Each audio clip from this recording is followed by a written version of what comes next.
Assalamualaikum warahmatullahi wabarakatuh.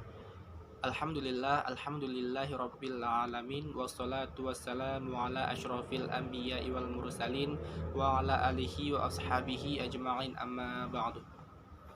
Pertama dan yang paling utama, marilah kita panjatkan puji serta rasa syukur kita kehadiran Allah Subhanahu wa taala yang mana telah memberikan kita begitu banyak nikmat, kesehatan dan kesempatan sehingga kita masih bisa mengikuti rutinitas pada hari ini, yaitu dengan menjalankan mata kuliah pendidikan agama Islam. Selawat dan salam tak lupa juga kita hadiahkan kepada Nabi junjungan kita baginda Rasulullah Shallallahu Alaihi Wasallam. Allahumma sholli wa sallim wa barik alaih. Semoga kita sebagai umatnya yang berselawat mendapatkan syafaat di akhirat kelak. Amin amin ya robbal alamin. Yang saya hormati Bapak Profesor Dr. Haji Syafaruddin MPD, dan yang saya hormati Bapak Muhammad Soleh Asingkili SPD MPD selaku dosen, dan yang saya sayangi teman-teman yang berbahagia. Ya, pada kesempatan kali ini di sini saya dan teman saya, kami selaku kelompok 10 mata pelajaran ilmu pendidikan Islam akan mempresentasikan hasil dari presentasi kami yang mana berjudul alat-alat pendidikan. Ya, sebelum kami melanjutkan kepada tahapan selanjutnya, ada baiknya kita bersama-sama mengucapkan basmalah terlebih dahulu. Bismillahirrahmanirrahim. Ya, kami mulai dari pembahasan yang pertama, yaitu latar belakang pendidikan, alat-alat pendidikan. Jadi latar belakang pendidikan adalah suatu usaha sadar dan terencana untuk mengembangkan kepribadian dan kemampuan seseorang, yang mana hasil dari pendidikan itu sendiri yang dijadikan sebagai bekal dalam hidup dan kehidupan baik secara individu maupun sosial bermasyarakat. Ya, untuk proses pendidikan sendiri yaitu secara kompleks yang terjadi pada setiap orang sepanjang hidupnya. Dalam pendidikan terjadi proses belajar yang terjadi karena adanya interaksi antara seseorang dalam lingkungannya. Seseorang telah belajar bisa dilihat dari adanya perubahan tingkah laku pada diri orang itu, yang mungkin disebabkan oleh terjadinya perubahan pada tingkat pengetahuan, keterampilan, dan sikap-sikap lainnya.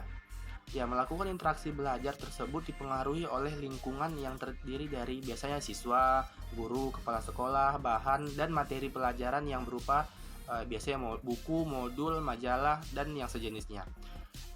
Kemudian merangkat dari hal itu, suatu pendidikan dapat berlangsung dengan baik perlu adanya sarana maupun prasarana yang menunjang baik itu pendidikan yang bersifat formal maupun non-formal.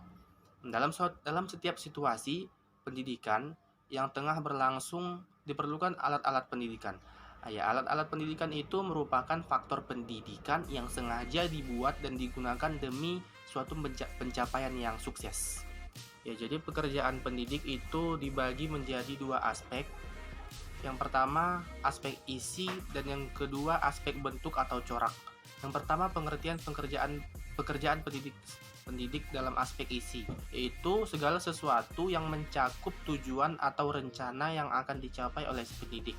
Sedangkan pengertian dari pekerjaan pendidik dalam aspek bentuk atau corak adalah segala usaha atau perbuatan yang dilakukan oleh si pendidik terhadap anak-anak dalam bentuk usaha mendidik anak-anak.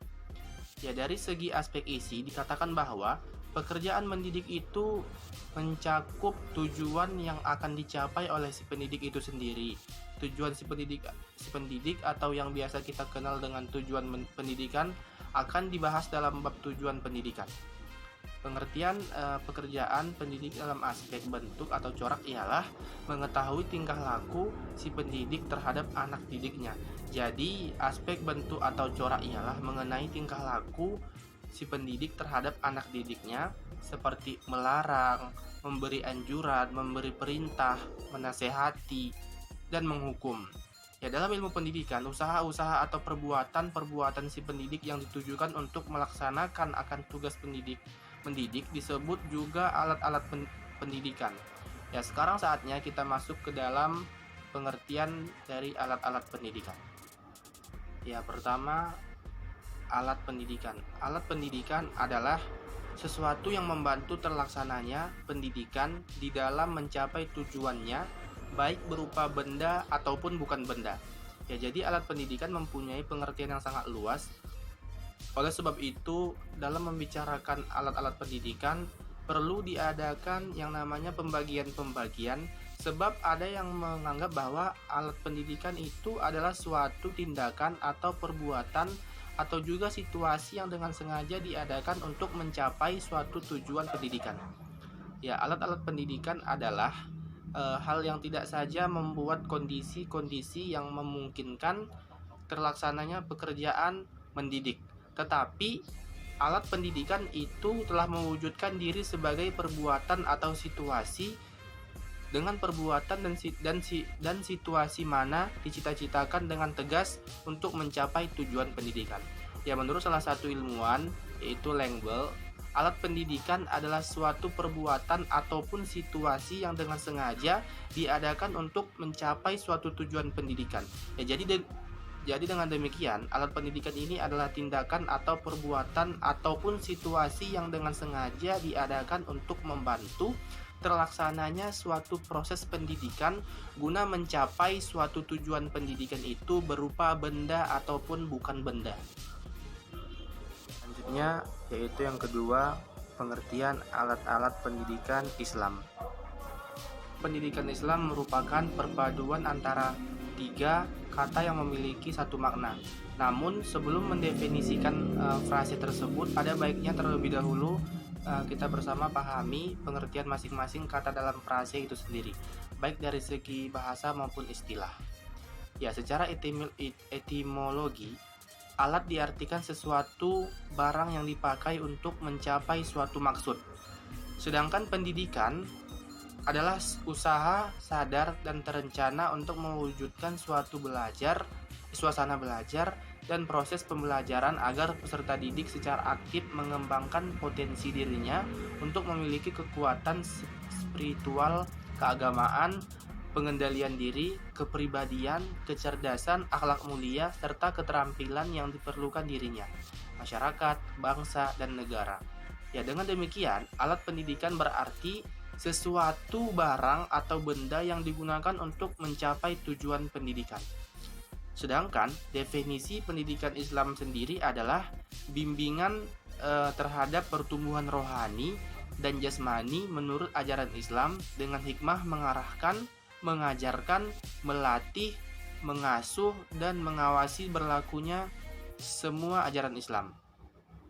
Ya, istilah ini mengarahkan, mengasuh, mengajar, dan melatih mengandung pengertian usaha mempengaruhi jiwa anak didik melalui proses tingkat demi tingkat menuju tujuan yang ditetapkan, yaitu menanamkan takwa dan akhlak serta menegakkan kebenaran sehingga terbentuklah manusia yang berpribadi dan berbudi luhur sesuai ajaran Islam. Ya, jadi dalam Islam, alat pendidikan adalah segala sesuatu yang dapat digunakan dalam rangka mempengaruhi jiwa anak didik agar menjadi insan yang bertakwa, berakhlak, dan menegakkan kebenaran sesuai dengan ajaran Islam dalam rangka menjalankan tugas dan fungsinya sebagai hamba Allah dan juga khalifah di muka bumi. Untuk selanjutnya akan disampaikan oleh penyaji kedua, yaitu teman kita Afridayanti. Kepada Afridayanti, waktu dan tempat saya persilahkan. Selanjutnya, C. Konsep alat pendidikan Islam. Yang pertama, tujuan. Abu Bakar Muhammad berpendapat bahwa kegunaan alat pendidikan adalah a. Mampu mengatasi kesulitan dan memperjelas materi yang sulit. B. Mampu mempermudah pemahaman dan menjadikan pelajaran lebih baik atau menarik. C. Merangsang anak untuk bekerja sesuai dengan nalurinya. D. Membantu pembentukan kebiasaan. Dan E. Menimbulkan kekuatan perhatian. Yang kedua, macam-macam alat pendidikan. Ahmad D. Marimba membagi alat pendidikan ke dalam 3 bagian. Yang pertama, alat-alat yang memberikan perlengkapan berupa kecakapan berbuat dan pengetahuan serta hafalan. Yang kedua, alat-alat untuk memberi pengertian, membentuk sikap, minat, dan cara berpikir. Dan yang ketiga, alat yang membawa kita ke arah kebeningan hati, kepercayaan, dan pengarahan diri sepenuhnya hanya kepadanya, yaitu hanya kepada Allah semata. D. Prinsip-prinsip alat pendidikan, yaitu A. Memudahkan dan tidak mempersulit, B. Menggembirakan dan tidak menyusahkan, C. Dalam memutuskan segala sesuatu, hendaknya setelah memiliki kesatuan pandangan dan tidak berselisih paham, agar tidak terjadi percekcokan ataupun pertengkaran. C. Jenis-jenis alat dan media pendidikan.